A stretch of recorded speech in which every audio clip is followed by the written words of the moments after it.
Disaster నుంచి వచ్చారు కదా, ఒక మంచి హిట్ పడింది అనుకోవచ్చా? Super hit. అసలు డిజాస్టర్ నాకు ఎప్పుడు కనబడలేదు. అంటే గేమ్ చేంజర్ ఫ్లాప్ అయింది కదా, దాని తర్వాత మంచి కంబ్యాక్ అని చెప్పుకోవచ్చా?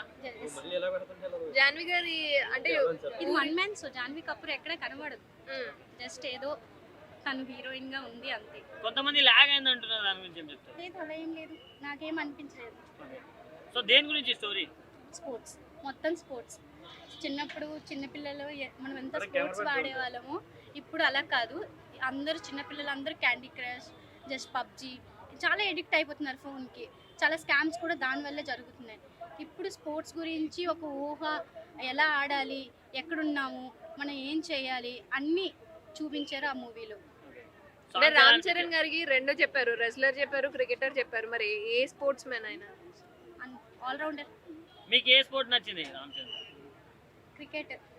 పిటి ఉషా గారికి నేను డైరెక్ట్గా చెప్తున్నాను, ఎంతోమంది చిన్న చిన్న పల్లెటూళ్ళలో స్పోర్ట్స్ మెన్స్ ఎంతోమంది ఎదిగి ఉన్నారు. దాన్ని ఈరోజు గుర్తింపుగా రామ్ చరణ్ గారు చేశారు. ఎంత అద్భుతం ఇది.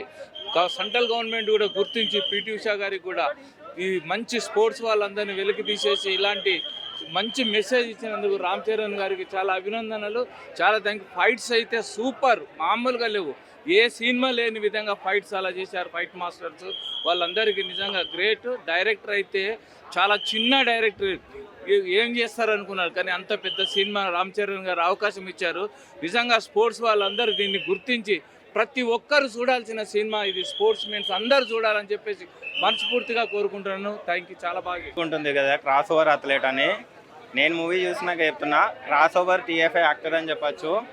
రామ్ చరణ్లో మనం పెర్ఫార్మెన్స్ చూసాం, యాక్టింగ్ చూసాం, డాన్సెస్ చూసాం, ఫైట్స్ చూసాం, ఒక్కొక్క మూవీలో ఒక్కొక్క ఆస్పెక్ట్స్ చూసాం.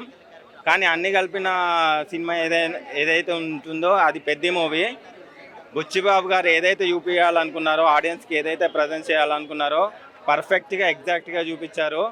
మెయిన్గా ఈ మూవీకి బిగ్గెస్ట్ అసెట్ ఏఆర్ రెహమాన్ గారి మ్యూజిక్. తెలుగులో ఎలా కొడతారో అని అనుకున్నాను, కానీ అసలు ఒక్కొక్క ఎలివేషన్కి ఒక్కొక్క బీజిఎం ఇచ్చాడు, అసలు మామూలుగా లేదు. అండ్ రామ్ చరణ్ గారి పెర్ఫార్మెన్స్ అయితే కెరియర్ బెస్ట్ పెర్ఫార్మెన్స్ ఇచ్చారు ఈ మూవీకి. అయితే రంగస్థలం, మగధీర, ఆర్ఆర్ తర్వాత one of the best movie అని చెప్పచ్చు ఈ సినిమాలో. And biggest asset Jaggubhai and Shivraj Kumar garu, వాళ్ళిద్దరి పెర్ఫార్మెన్స్ అయితే నెక్స్ట్ లెవెల్కి వెళ్ళింది. అండ్ లాస్ట్ 15 minutes అయితే ఢిల్లీ ఎపిసోడ్ తర్వాత మీకు లిటరల్లీ ఒక ట్విస్ట్ ఉంటుంది, సేమ్ ఉప్పెన్నెల లాగా. ఆ ట్విస్ట్ రివీల్ చేస్తే మీకు ఫీల్ అనేది పోతుంది. ఆ ట్విస్ట్ని మీరు థియేటర్లో చూడాలి. అండ్ మేజర్గా ఇంకొకటి చెప్పాలి అంటే, ఈ మూవీ ఖచ్చితంగానే మీరు థియేటర్లోనే చూస్తేనే ఆ ఫీల్ వస్తుంది. ఓటీటీలో చూస్తే మాత్రం ఏ ఫీల్ రాదు. అది గదపట్టుకున్న సీన్ చెప్పు. గదపట్టిన సీన్ అయితే అసలు నెక్స్ట్ లెవెల్ ఉంది. మెయిన్గా చెప్పాలి అంటే సినిమాలో 3 ఆటలు ఉన్నాయి. ఆ 3 ఆటలకి పర్ఫెక్ట్ సింక్ చూపించారు. అండ్ రామ్ చరణ్ గారి పెర్ఫార్మెన్స్ అయితే ఒక హాస్పిటల్ సీన్ ఉంటుందన్న, హాస్పిటల్ సీన్లో ఆపద్బంధుడులో చిరంజీవి ఎలా అయితే పెర్ఫార్మెన్స్ చేశారో దానికి మించి చేశారు. నిజంగా ఎమోషన్ సీన్స్లోనైతే ఇరగొట్టేశారు. కానీ కొంచెం డ్రాబ్యాక్ ఏంటంటే సెకండ్ హాఫ్లో కొంచెం డైరెక్టర్ అనేది తడబడ్డాడు. అది తప్పించి మీ సినిమా అంత నెక్స్ట్ లెవెల్ ఉందని చెప్పచ్చు.